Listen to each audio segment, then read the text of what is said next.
Salam damai dan sejahtera di dalam nama Tuhan Yesus Kristus untuk saudara sekalian dimanapun berada. Saya melanjutkan kembali pembahasan dari buku Institutes of Christian Religion, karya Johannes Calvin. Buku ketiga, bab ke-20. On prayer, which is the chief exercise of faith, and by which we receive daily benefits from God. Tentang doa, yang merupakan latihan utama iman, dan melaluinya kita menerima berkat Allah setiap hari. Dalam bab yang ke-20 ini, Calvin menegaskan bahwa doa adalah sarana utama Allah tetapkan bagi umatnya untuk menerima anugerahnya. Iman yang dikaruniakan Allah tidak bersifat pasif, melainkan bergerak dalam relasi dengan Allah melalui doa. Doa seperti itu menjadi bukti bahwa iman hidup dan bergantung pada Allah. Tanpa doa, iman menjadi sebuah konsep intelektual semata. Dalam hal ini, pandangan bahwa doa bertentangan dengan kedaulatan Allah sungguh tidak benar dan kita harus menolaknya. Justru doa adalah cara Allah menggenapi kehendaknya dalam hidup umatnya. Saudara yang kekasih di dalam Kristus, Calvin menekankan bahwa doa bukan usaha mengubah kehendak Allah. Allah sudah mengetahui kebutuhan manusia sebelum diminta. Namun, Allah mengendaki umatnya berdoa demi pembentukan imannya. Doa melatih kerendahan hati dan kebergantungan kepada Allah. Sehingga melalui doa, orang Kristen mengakui kelemahannya. Dan Allah memuliakan dirinya melalui setiap doa umatnya. Dengan demikian, doa itu bersifat relasional, bukan transaksional. Doa sejati harus berakar pada iman yang benar. Tanpa iman yang benar, doa kehilangan maknanya. Dan iman memberikan keberanian untuk setiap orang Kristen mendekat kepada Allah. Doa itu tidak bergantung pada kefasihan kata-kata. Namun Allah memandang hati manusia, bukan retorikanya. Doa yang sederhana, yang lahir dari iman yang benar, berkenan kepada Allah. Dan inilah inti dasar teologis dari doa orang Kristen. Calvin merumuskan bahwa doa harus diarahkan kepada Allah saja di dalam nama Tuhan Yesus Kristus oleh Roh Kudus. Ia menolak praktik doa kepada orang-orang kudus atau perantara lain. Kristus adalah satu-satunya pengantara antara Allah dan manusia. Karena melalui Kristus akses kepada Allah terbuka dan doa orang Kristen bersifat kristosentris. Tanpa Kristus, doa kehilangan dasar keselamatannya. Inilah fondasi Injili dari doa itu sendiri. Doa harus dilakukan dengan sikap hormat dan takut akan Allah. Doa bukan percakapan santai tanpa kesadaran akan kekudusan Allah. Namun rasa hormat ini tidak berarti ketakutan yang menjauhkan. Sebaliknya, kita mengerti Allah adalah Bapa yang penuh kasih. Ketegangan antara hormat dan kepercayaan harus tetap dijaga. Ketika doa berlangsung dalam keakraban yang kudus, inilah keseimbangan spiritual doa. Doa harus disertai dengan pengakuan dosa. Tidak ada doa yang murni dari kelemahan manusia. Pengakuan membuka jalan bagi pemulihan relasi. Dan di sanalah Allah berkenan mendengar doa orang-orang Kristen yang rendah hati. Sementara kesombongan menjadi penghalang doa. Di sini dan pada bagian ini pengakuan dosa menyiapkan hati untuk menerima anugerah Allah. Dan doa menjadi sarana pertobatan yang terus-menerus. Saudara yang kekasih di dalam Kristus, Calvin juga menekankan bahwa doa harus dipenuhi harapan akan jawaban Allah. Doa tanpa pengharapan adalah penghinaan terhadap janji Allah. Karena itu, kita harus memiliki prinsip bahwa Allah memanggil umatnya berdoa dengan iman yang berharap. Harapan ini bukan spekulasi, tetapi berdasarkan pada janji Allah dan firman-Nya. Sekalipun jawaban tidak segera datang, iman tetap bertahan menantinya. Allah menjawab menurut waktu dan hikmat-Nya, dan doa membentuk ketekunan rohani seperti itu. Peranan Roh Kudus dalam doa itu penting dan perlu menjadi bahan pengertian yang tepat. Roh Kudus menolong kita, kelemahan-kelemahan kita dalam berdoa. Ketika kata-kata kita tidak mampu kita ucapkan, Roh Kudus berdoa bagi umatnya. Doa bukan usaha manusia semata. Disinilah kita belajar bahwa Allah sendiri bekerja di dalam doa-doa kita. Roh Kudus membimbing isi dan arah doa kita, dan doa menjadi karya Allah Tritunggal. Calvin memberi penegasan juga kepada kita, saudara, bahwa doa mencakup permohonan akan kebutuhan jasmani. Allah peduli terhadap kebutuhan sehari-hari kita. Doa tidak terbatas pada hal rohani saja. Makanan, kesehatan, pekerjaan termasuk dalam isi doa kita. Kebergantungan total kita kepada Allah diakui melalui permohonan ini, dan doa mematahkan ilusi kemandirian manusia. Allah dimuliakan dalam pemeliharaannya. Karena itu, saudara, doa juga mencakup permohonan rohani. Kebutuhan terbesar manusia adalah pembaharuan batin. Doa memohon pengampunan, iman, dan kekudusan. Kebutuhan rohani ini di atas kebutuhan jasmani memang. Doa seperti ini membentuk orientasi hidup yang benar, dan kehendak Allah menjadi pusat permohonan. Inilah prioritas dari doa-doa kita. Saudara yang kekasih di dalam Kristus, Calvin juga menekankan pentingnya doa syafaat.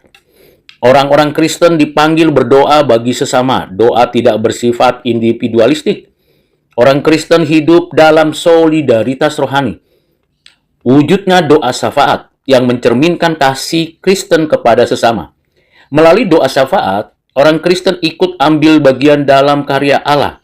Disinilah doa menjadi pelayanan rohani yang nyata. Peran doa dalam penderitaan menjadi hal yang perlu disoroti. Dalam kesesakan, menurut Calvin, pada bab yang ke-20 ini, doa menjadi tempat perlindungan. Allah mengundang umatnya, mencurahkan keluhannya. Doa memberikan penghiburan di tengah-tengah kehidupan yang sulit. Dan Allah tidak selalu segera mengangkat penderitaan. Namun, Allah memberi kekuatan untuk kita bertahan dalam kesulitan dan penderitaan. Doa mengubah cara manusia menanggung penderitaan tersebut. Doa tentunya harus disesuaikan dengan kehendak Allah.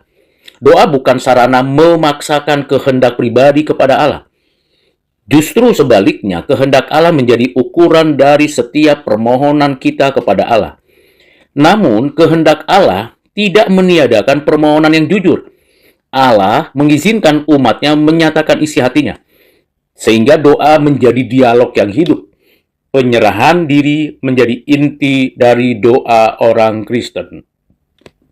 Saudara yang kekasih di dalam Kristus, Calvin menegaskan juga bahwa doa harus dilakukan dengan ketekunan. Doa yang tidak segera dijawab tidak sia-sia, tetapi Allah sering menunda jawaban untuk mendidik iman kita. Ketekunan melatih kesabaran rohani, dan doa membentuk karakter, bukan hanya memperoleh hasil. Iman bertumbuh melalui penantian, dan Allah setia mendengar doa umatnya. Dalam konteks ibadah bersama, bagi Calvin, dalam bab ke-20 ini, doa publik memiliki peran penting dalam persekutuan gereja. Melalui doa bersama, orang-orang Kristen dipersatukan. Doa gerejawi membentuk identitas komunitas iman yang berdoa, dan Allah bekerja melalui doa umatnya. Doa bersama ini memperkuat kesaksian gereja, di mana gereja hidup sebagai komunitas yang berdoa. Doa tidak boleh dipisahkan dari firman Allah. Firman Allah membimbing isi setiap doa kita. Tanpa firman Allah, doa mudah tersesat. Doa yang alkitabiah lahir dari pengenalan akan Allah Tritunggal. Firman Tuhan dan doa saling memperkaya, memperlengkapi, dan memberikan isi dari iman kita. Dan Allah berbicara melalui firman-Nya, umatnya berespon melalui doa-doanya. Relasi ini membentuk kehidupan rohani yang bertumbuh, berakar, berbuah. Calvin juga menegaskan tentang doa bukan sarana jasa rohani. Doa tidak membuat manusia layak di hadapan Allah. Doa diterima karena Kristus, bukan karena intensitas atau lamanya. Kesalahan yang sering terjadi harus dihindari. Doa adalah anugerah Allah, bukan prestasi. Allah mendengarkan doa anak-anaknya, dan Injil Kristus tetap menjadi dasar doanya. Selanjutnya dalam bab ke-20 ini, Calvin menutup bab ini dengan pembahasan dan penegasan bahwa nafas kehidupan orang percaya adalah doa. Tanpa doa, iman menjadi kering, dan doa menjaga relasi dengan Allah tetap hidup, sehingga setiap aspek kehidupan kita diarahkan kepada Allah melalui doa-doa yang kita lantunkan kepada Allah. Doa membentuk cara pandang terhadap dunia dengan benar, dan kehidupan Kristen dijalankan di hadapan Allah, dan disinilah spiritualitas doa menjadi terbentuk dalam kehidupan kita. Setelah saya mengupas dan menjelaskan secara singkat padat buku ketiga bab ke-20 ini, saya menawarkan beberapa implikasi teologis. Implikasi teologis yang pertama, doa relevan bagi orang Kristen masa kini yang sering menggantikan doa dengan aktivitas. Doa bukan pelengkap, melainkan pusat kehidupan orang Kristen, kehidupan beriman. Orang Kristen dipanggil kembali kepada kebergantungan pada Allah Tritunggal. Sedangkan program dan strategi apapun tidak bisa menggantikan doa-doa yang kita sampaikan. Doa menegaskan bahwa Allah adalah sumber segala sesuatu. Disinilah mulai dan awal kebangkitan rohani dari kehidupan orang Kristen. Implikasi teologis yang kedua, dalam pelayanan pastoral, doktrin atau ajaran doa memberikan penghiburan bagi jemaat yang lemah. Ketika kata-kata gagal, Allah telah mendengar dan tetap mendengar doa-doa kita. Ketika doa-doa jemaat dilantunkan dengan jujur, doa memang tidak harus sempurna untuk didengar, namun Allah menerima doa yang lahir dari iman yang tulus. Hal ini memulihkan keberanian kita berdoa, dan jadikanlah waktu ruang untuk kita berdoa. Implikasi teologis yang ketiga, dalam pendidikan teologi, bab ke-20 ini menekankan adanya integrasi antara ajaran dan spiritualitas. Teologi tanpa doa menjadi kering. Refleksi teologis harus mengarah pada praktek doa. Dan setiap orang Kristen yang belajar teologi dipanggil untuk menjadi pribadi yang suka berdoa dan senantiasa berdoa. Pengetahuan yang ada diarahkan pada relasi dengan Allah, dan doa menjadi disiplin akademik sekaligus rohani. Implikasi teologis yang keempat, dalam kehidupan gereja, ajaran berdoa ini mendorong pembaharuan ibadah dan komunitas doa. Gereja dipanggil membangun budaya doa, dan doa bersama memperkuat kesatuan umat Allah. Keputusan gereja harus lahir dari doa. Allah memimpin gereja melalui doa, dan gereja yang berdoa adalah gereja yang bergantung sepenuhnya pada Allah, bukan pada kekuatannya. Inilah kekuatan sejati gereja. Implikasi teologis yang kelima yang terakhir. Dalam konteks dunia modern dan postmodern yang penuh kecemasan dan ketidakpastian ini, doa menjadi sumber ketenangan dan harapan. Orang-orang Kristen diajak membawa seluruh hidupnya secara detail dan rinci kepada Allah. Doa-doa yang kita sampaikan kepada Tuhan membentuk ketahanan rohani kita. Allah menjadi tempat perlindungan yang sejati, dan kehidupan dijalani dengan relasi dengan Allah. Doa menjadi latihan iman setiap hari. Kiranya Tuhan menolong kita untuk menjadi pendoa secara pribadi maupun secara komunal.